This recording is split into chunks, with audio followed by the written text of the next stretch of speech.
So for our handsome Mr. T, we were just outside a few moments ago. So I wanted to show you guys sort of what I like to do sometimes with long leads or training leashes, but also regular leashes too sometimes. So if you're ever worried about a clasp becoming undone, I sometimes like to, on the product, add an extra little attachment with another buckle. So that way, if this one were to fail and come off, you're still attached to your dog. So for example, this is the end of the lead here with the clip, and here's the second attachment. So that way, when we were practicing outside with Mr. Handsome, I had him attached to both. So I like to clip it again, the main clip to the existing D-ring for the harness, and then I like to clip the extra to somewhere else on top of the harness. His clip is kind of small, like the little D-ring. So I clipped it to the ring in front, which has another little circular metal piece. And then that way I am safely attached to my handsome guy. So I know I was mentioning outside that having a training lead that is biothane.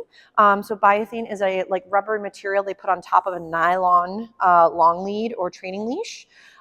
This is a great option, as I mentioned, outside, because as this drags in water or dirt, it's very easy to clean and wipe away. Lupine, which is the brand that I have behind me on the wall. Lupine is one of my favorites. Doesn't mean that's the only option out there. Lupine also did just come out with some biothane material. I'm not sure if they have their training leads in biothane yet, but all their products are guaranteed even if chewed. So if your babe, pup, or adult dog happen to get a hold of their product and then chew it and break it, you can now send them an image of the damaged goods, and then they'll send you a new one to replace the original. Otherwise, I did get this biothane lead just right online. So there's Amazon and a few other options. Ready? Nice job, Teddy.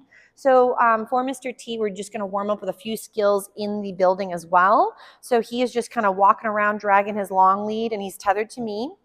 Teddy, come. So we might work a little bit with that recall. So I know outside there was a lot more chaos. There were some trucks and other noisy machinery going by.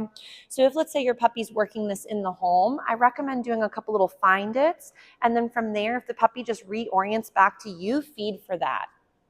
So even if you didn't have the chance to say the recall word or their name, remember you're creating value in them reorienting back to you. So again, I might do a little find it, have them go find that snack, and then from there go, Teddy, come. Yes, what a good boy. If, let's say, Mr. T never responded, so I called his name and he didn't come when called, remember that you're not going to reel him in like a fish at the end of your lead, your fishing line. So if, let's say, he didn't respond, I would then, let's say, for example, I'm going to toss a few snacks just to get him distracted because he says my shoes smell amazing. So let's say he's off in the distance. I called his name. I mentioned the recall word and nothing happened. I would then sometimes walk down my lead so we can't get further away, or walk down it and hold it, and then go, Teddy, come, and bring him back into my space from that second distance. If your babe was completely lost, so let's say they saw a very big distraction, maybe it's an animal, maybe there's an odor, maybe your neighbor poked out and now your dog completely can't function. In that situation, you wouldn't want to keep saying your cue word over and over because it's going to lose its meaning. So if, let's say, Teddy, come. So let's say nothing happens because he smells this smelly, well, he's like, no, I'd like to add to it. Ready? Nice. So if, let's say, I were to get his attention, I'd feed him for that. There are, I know I mentioned prior, this used to be a doggy daycare. So even though, again, I've been here for, I don't know, close to 4.5 years in this location, this does still have some residual odor from previous dogs. So even though, again, I feel like I've done a pretty good job sanitizing, Mr. T's sense of smell is really acute. So if he smells that, gee, that corner may have been peed on a few hundred times or more, he may want to add to it, which is perfectly normal. So right now we're just kind of warming up with, sometimes if he's distracted, bouncing back from a distraction back to you. Otherwise, you could go ahead and do a little find it and then go, Teddy, come.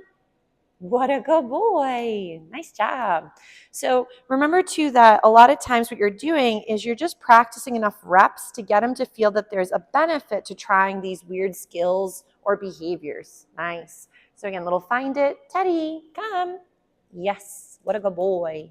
So make sure that when you're practicing, you're helping him generalize behavior, which generalization again consists of your babe practicing their basics, but then being able to practice those in different environments with different amounts of distraction, with variation when it comes to time frame, your duration, and then also your distances as well. So those 3 Ds of training will also be very important to kind of think about as you're practicing.